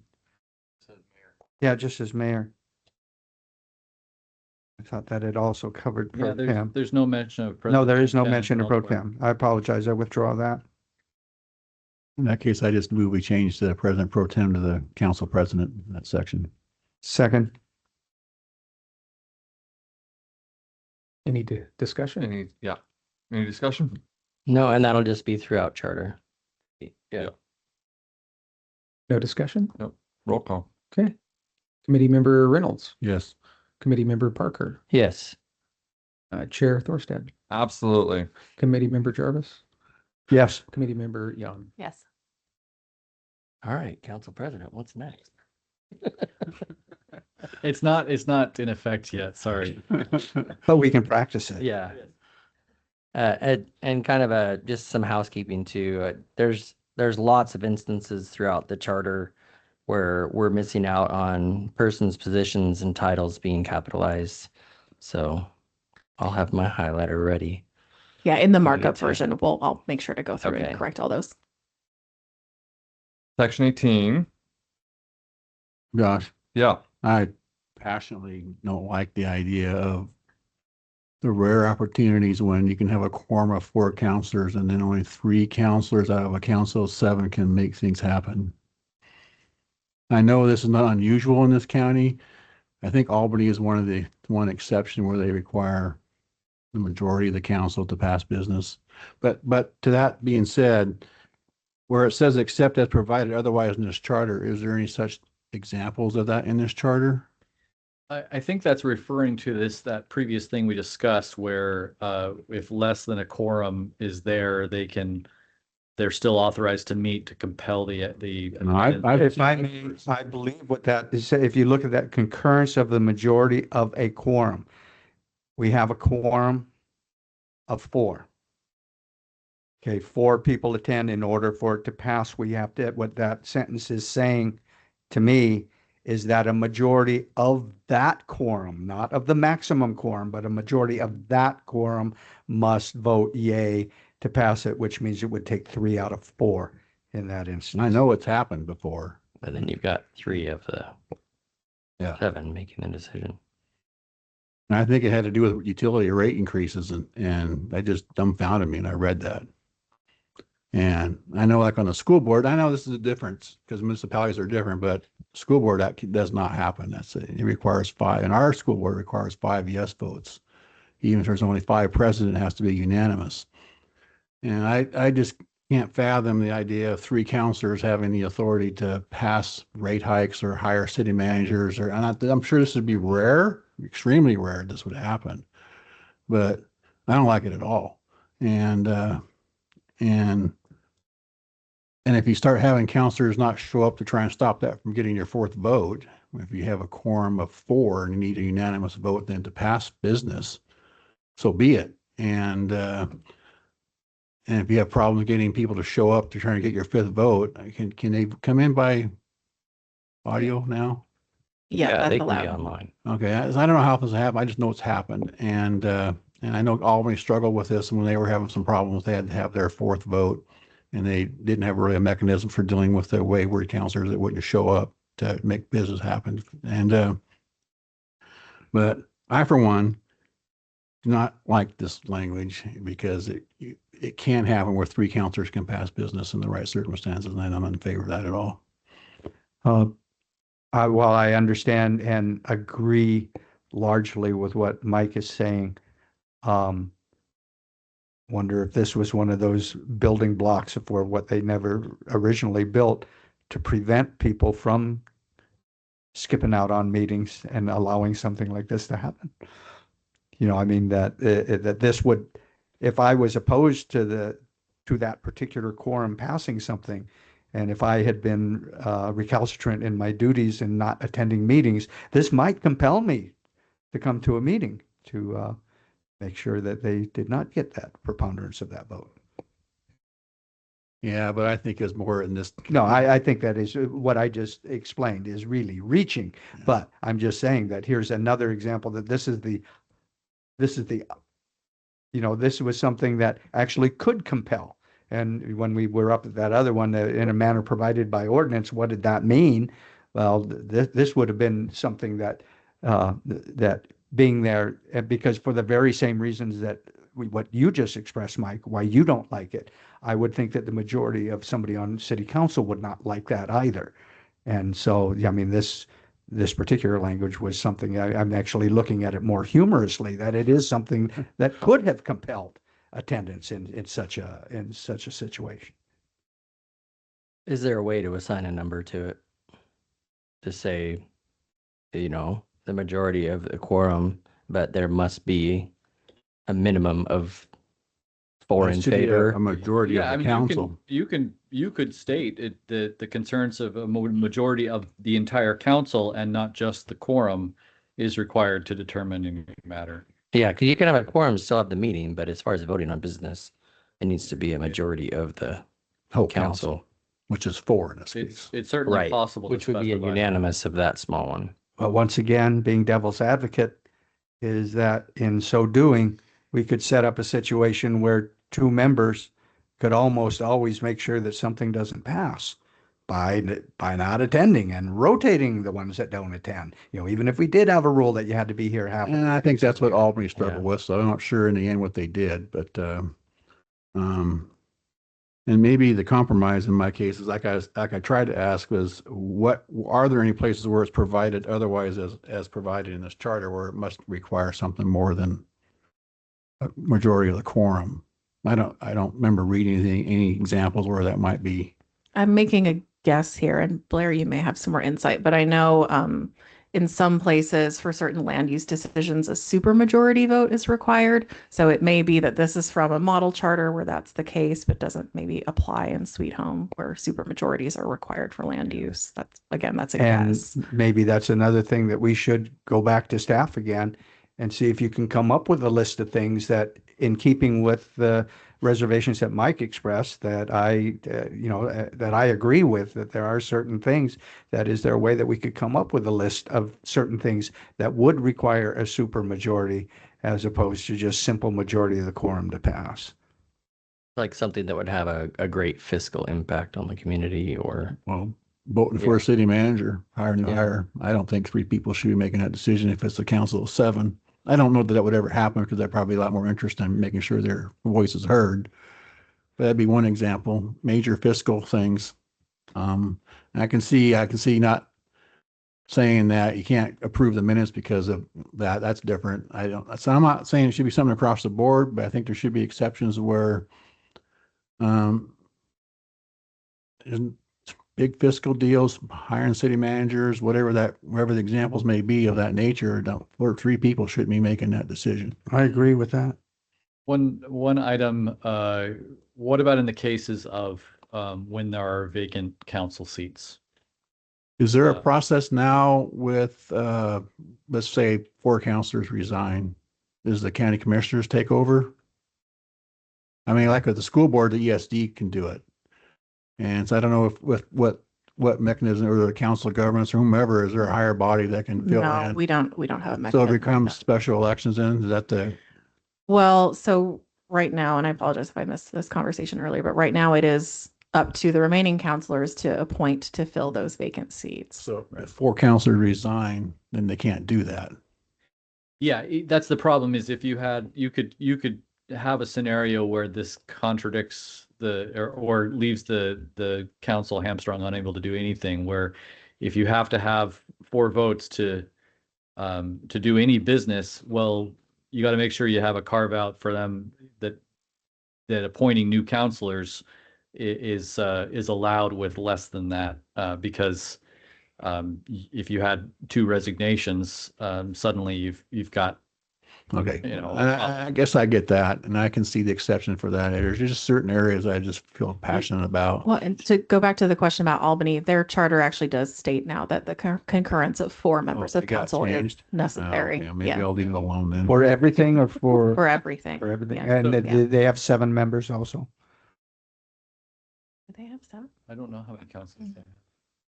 I can find out. Well, Yeah, and because that would be important. you could specify something like a concurrence of sitting members of the council, or something that would enable you to continue to move forward if you had a couple of vacancies or something. Right, of the number of available official Uh, votes. Yeah, And yes, I- Albany's 7. there's probably Thank a you. way to word that. I'm not sure what it is right now, but we could figure something out. That's 6 counselors, 1 mayor. And the mayor doesn't vote unless they have to. Is that a recent change too for Albany, or they've always been that way? I don't know how that answer. Okay. Well, all right. Well, maybe I'm not as passionate about it because of that, but it still bothers me that 3 counselors and can pass and hire a city manager and pass major fiscal things. Mike, can you perchance come up with a list of those things that you think Oh, should be exceptions? Because, we always have the ability to offer that up as, I suspect the council probably wouldn't accept this change anyway, because that probably would cause them too much grief. well, I to think try there's and- a lot of things that we are proposing here that council ultimately may reject, but the thing is, it shouldn't stop us from trying. I think historically that is, way back, these charter review committees, that they pretty much were rubber stamps of the status quo. And, we have been committed, each of us, and we know based on the discussions that we've had, that we've all been very committed to look at this line by line. And so I think that we should continue to look at it line by line. And if you have something that you would I want to agree. offer, that the rest of us can, either by consensus or by going aye, can throw back to the city council for their own debate and deliberations, I think it's incumbent on us to do so.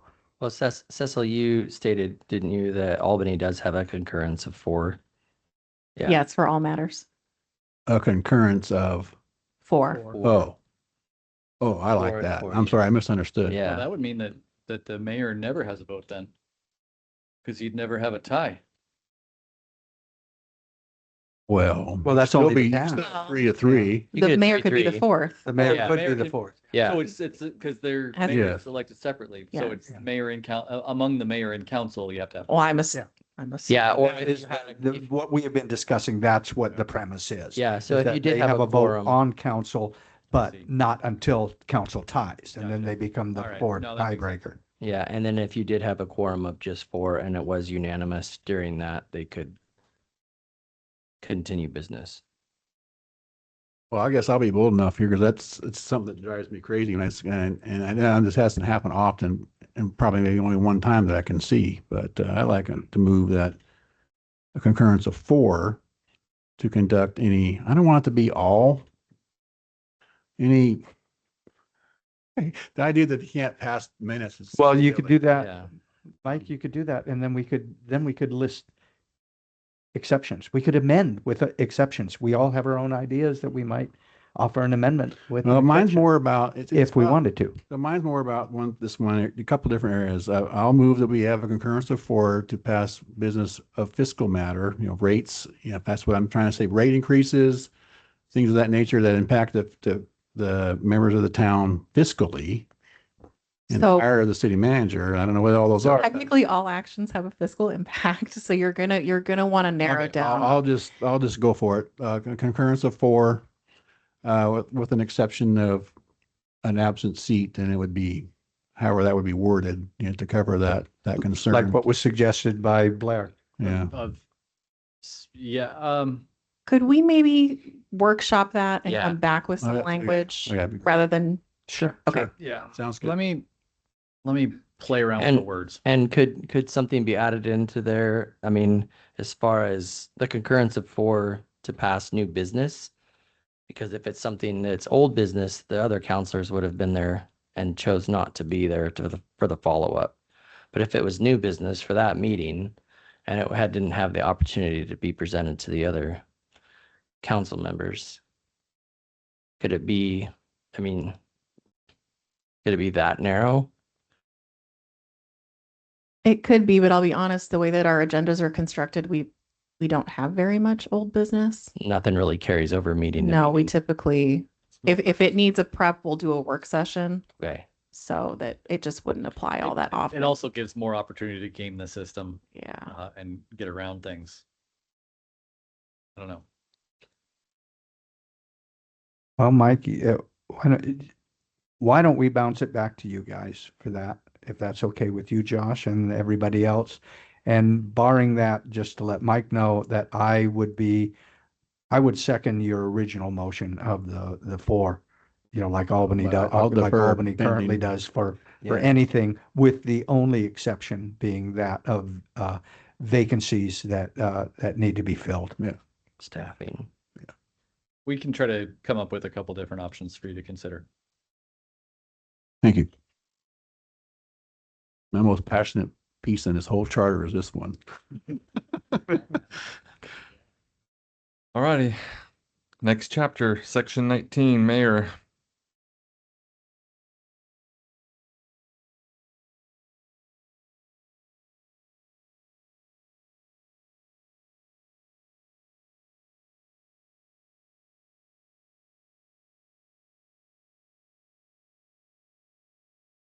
So I know Uh, oh, I'm sorry, go ahead. I would like to, before we even talk about the other issues that we were on the duties of mayor, I would like to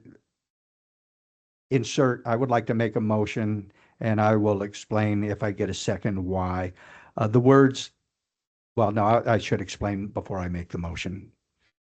The mayor shall appoint the various committees provided under the rules of council, otherwise there shall be fill vacancies in committees and council of the council from that body. He, she shall sign all ordinances passed by the council within 3 days after their passage. And once again, language, to me, I think that we should insert the words between, within, and 3 where practicable.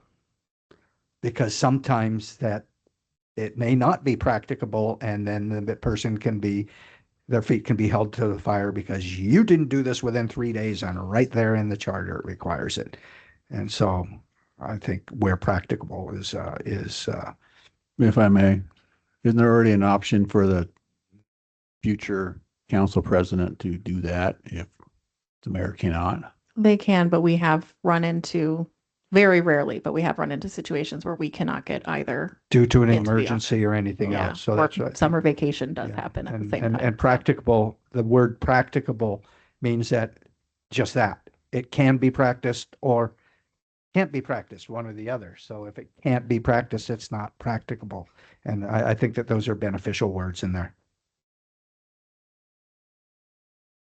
And I make that motion.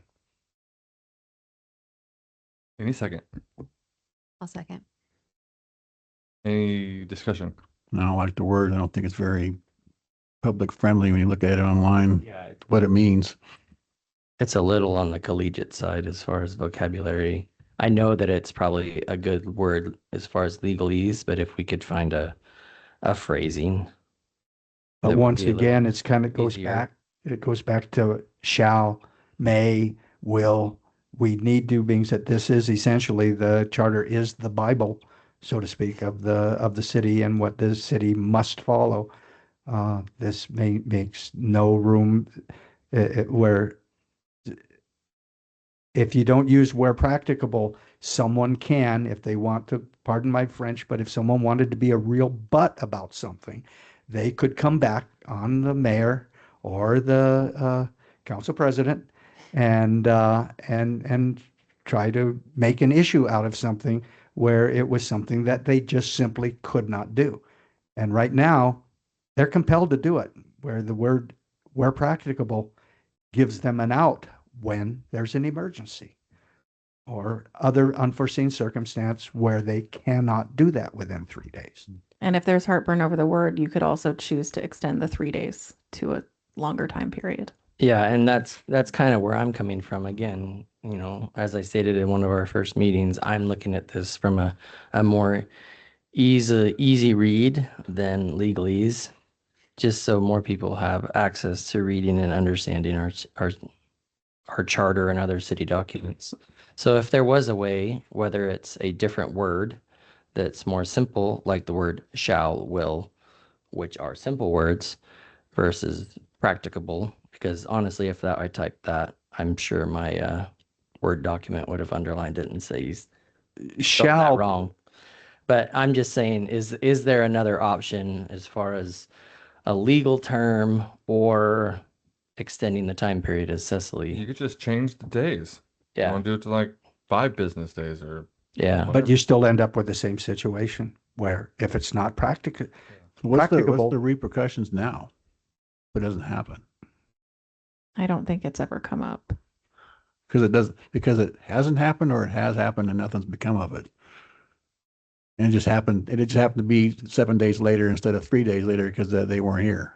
Neither one of them. And that is my purpose, is it makes it so that this cannot be an issue.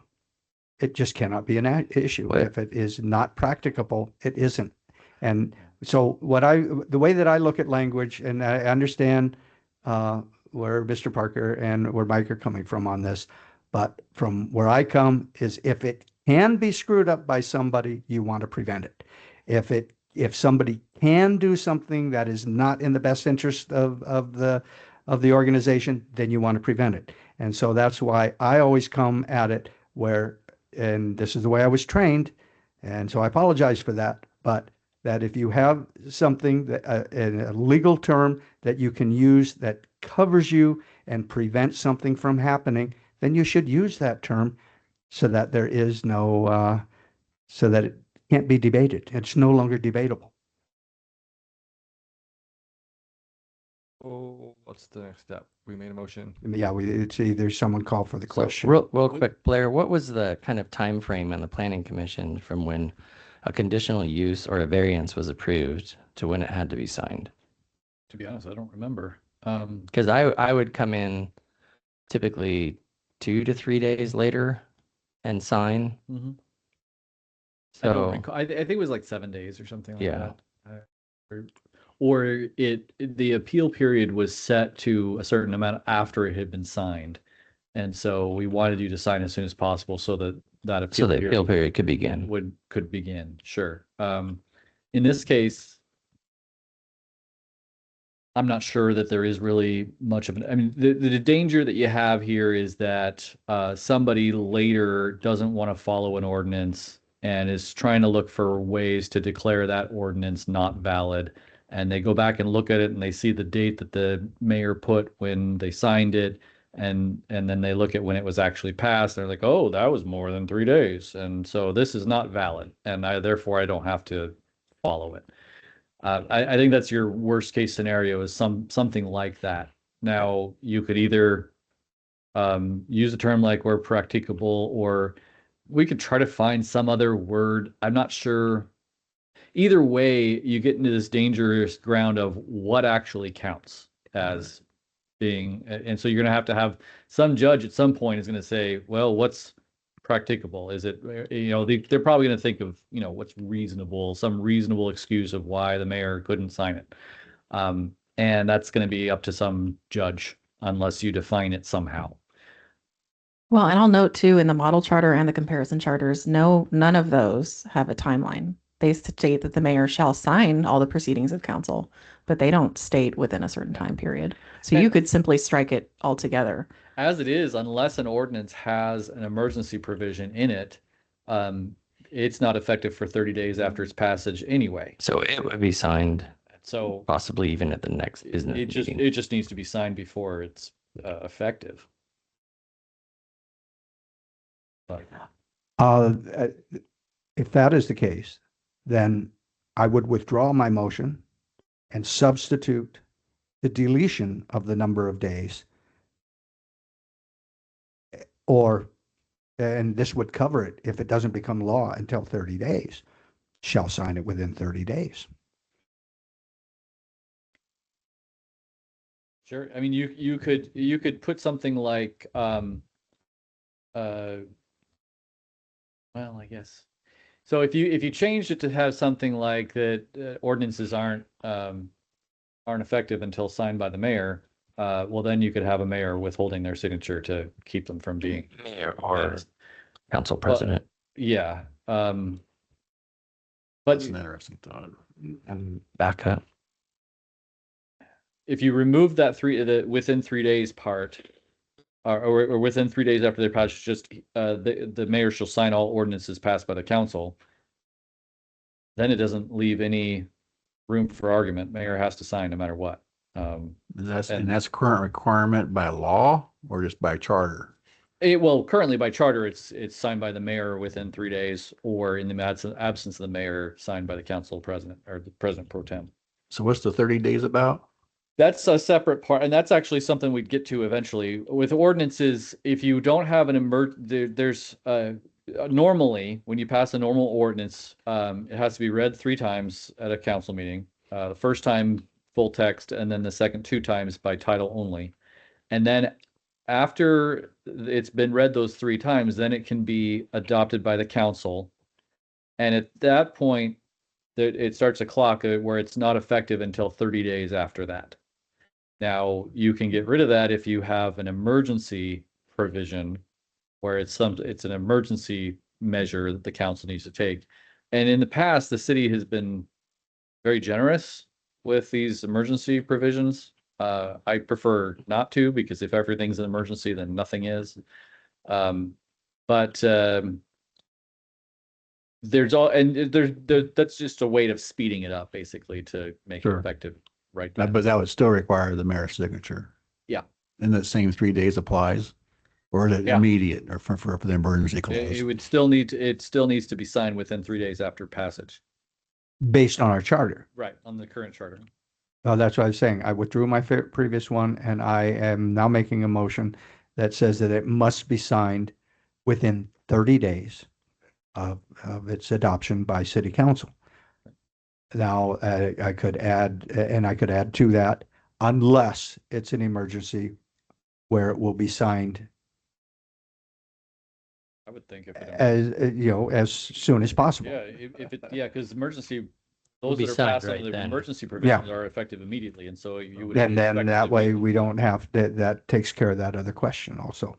Because, I mean, we've got an issue if it can't be signed within 30 days on a normal, So are you suggesting for emergency ordinances, it would be signed upon passage? upon passage, yes. I'll second that.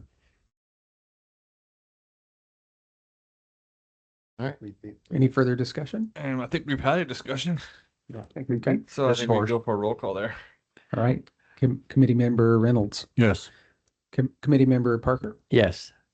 Chair Thorstad, Yes. committee member Jarvis, Yes, committee member Yon. Yep.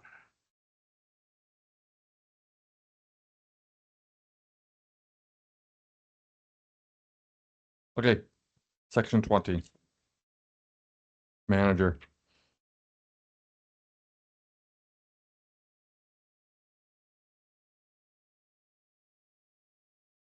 are we really done with 19? 19, we deferred 15, I think it was, or 16 until we dealt with 19. Were we Hmm. gonna put anything in there as to whether or not the mayor voted as a council member, or whether or not they voted only to break a tie? Because that was what we deferred, section 15 until we dealt with 19. Okay. So, I think that should be on the table to discuss if anybody is in favor of changing that from regular vote or break a tie vote. I am split on it. I don't necessarily have an opinion one way or the other.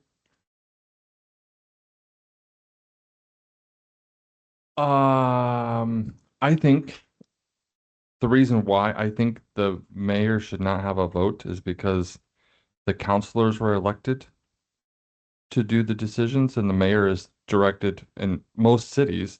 The mayor's job is to direct the meeting and be the ruler. They're the ones that direct the meeting and keep things in line. If there's a tie, then the mayor would be able to vote to break that tie. In all of our neighboring cities, that is the way it's ran. And that's where if I do have a leaning one way or the other, I tend to lean that way because, as I stated earlier, my 30 years of experience, that is exactly how we conducted business, and it worked really well. And this method of not voting except for a tie doesn't prevent the mayor from being part of the discussion. No, No. absolutely not. Because the mayor would be directing the discussion. Sure. Um, But Okay. they'll be allowed to provide their Yeah. own feedback, mhm. opinions or whatever.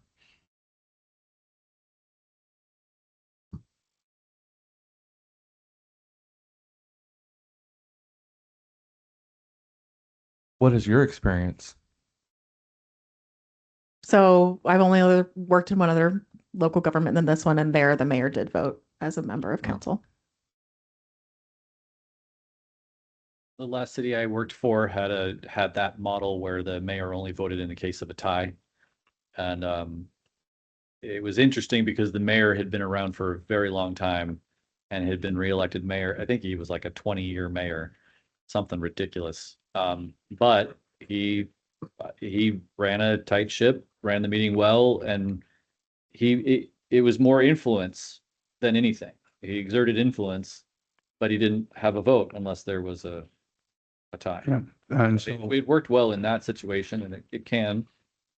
for what it's worth, I do not advocate changing any of the mayor's duties whatsoever, except for the, and this isn't a change in duties, it is just a change in their ability to vote. And I do lean slightly towards the shall vote to break a tie.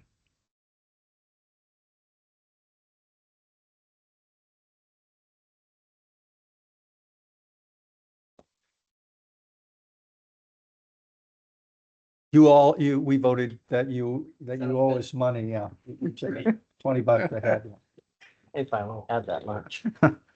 Sorry. We're practicable. Where, Make us some cookies where practicable. I will divide my pocket lint up equally. we were talking about the mayor having a vote or no vote on the tie. What do you think? I like the idea of vote only for a tiebreaker. We have a consensus. Need a motion. I make a motion then that we propose, or I make a motion that the mayor shall vote only to break a tie. And so may I clarify that you'd like to strike that from, I believe, was it section 15 and move that to section 19? Both. Well, we're actually dealing with 15 right now. We could do it in that I like it as early as possible. And so I like it where it was in section 15, but change it from in 15 where it says, It's 16. or is it 16? Yeah, 16 rather. 16, he, she may vote as a counselor. He, she vote only to break a tie. Is there a second yet? We have a second? I thought, did you say? But I will. I'll second. Discussion. I still like it the way it is, so.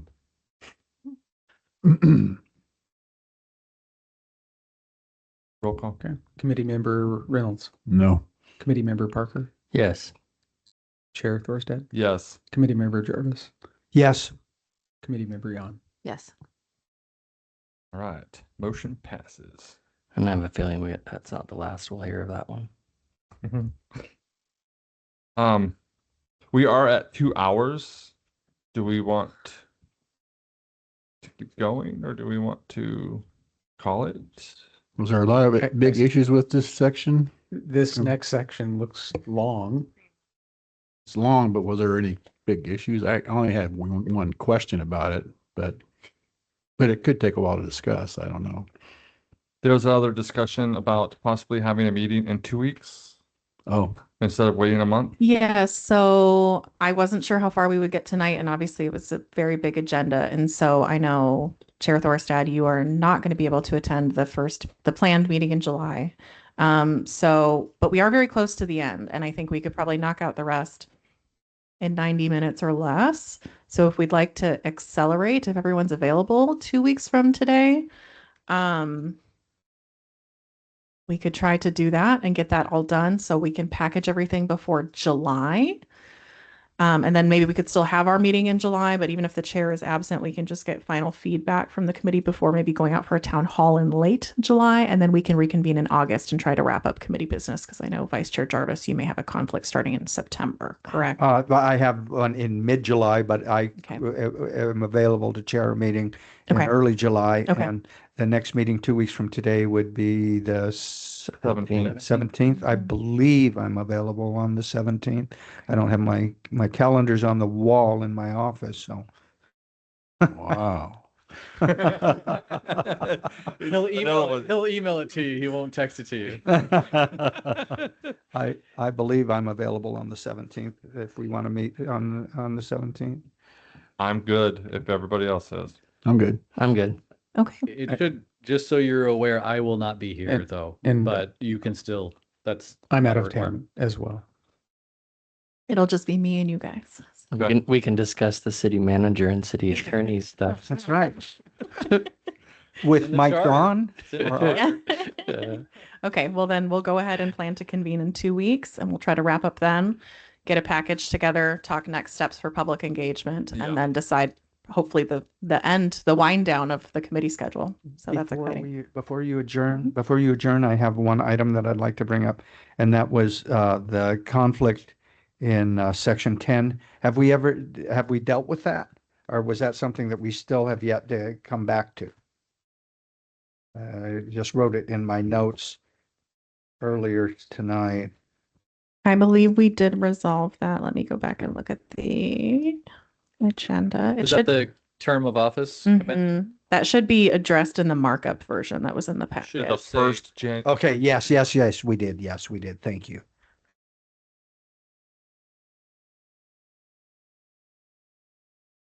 Any other discussion? All right, we are adjourned, 7:31.